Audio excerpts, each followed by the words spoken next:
আমের দিন আর আম চাটনি বানাবো না, সে কি হয়?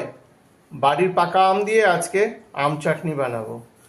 তো আম চাটনি বানানোর জন্য নিয়ে নিলাম আমি 3টা আম, নিয়ে নিলাম খেজুর, আছে কিশমিশ, আছে কাজু, আছে নারিকেল আর আমসত্ত্ব।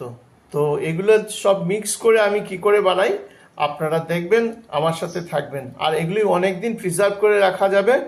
কি করে প্রিজার্ভ করে রাখা যায় আমি নিশ্চয়ই আপনাকে দেখাবো। তো আপনারা আমার সাথে থাকবেন। আমের দিনে আম চাটনি হতেই হবে। চাটনি বানানোর জন্য একটু সম্বাস দিয়ে দিলাম, শুকনো লঙ্কা আর দিলাম টকবাকর।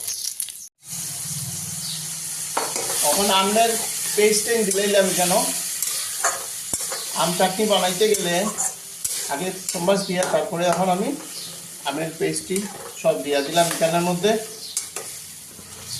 এখন আমটিরে একটু ভালো করে ফ্রাই করে নিব। এখন দিলাই 1 বাটি কাঁচের বাটি, ছোট বাটি 1 বাটি চিনি,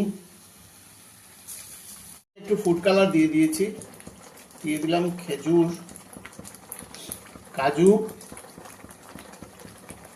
আর দিয়ে দিলাম নারিকেল, সাথে কিশমিশও আছে, সবগুলো মিক্স করে দিলাম।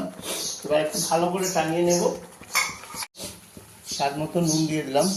এখানে আছে রাঁধুনি, শুকনা লঙ্কা আর মৌরির পেস্ট, তো এগুলো খুব জরুরি চাটনির জন্য। আর আছে গোলমরিচ, তো একসাথে দিয়ে দিলাম, দিয়ে আমি একটু ভালো করে নাড়িয়ে নেব। আমার চাটনি আমার কমপ্লিট হয়ে গেল। আপনারা নিশ্চয়ই বাড়িতে ট্রাই করবেন আর সবাই লাইক ও কমেন্ট শেয়ার করবেন। আম চাটনিটা নিশ্চয়ই আপনারা যদি বলেন তো বাড়িতে এসে আমার খেয়ে যেতে পারেন। ধন্যবাদ সবাই। সারদা কিচেনে আজকে আমার স্পেশাল রেসিপি হচ্ছে আমের চাটনি। তো আমার ইউটিউব চ্যানেল হচ্ছে @শিবাঞ্জলি ব্লগ। তো এই চ্যানেলটা আপনারা নিশ্চয়ই সাবস্ক্রাইব করবেন, লাইক ও কমেন্ট শেয়ার করে দেবেন।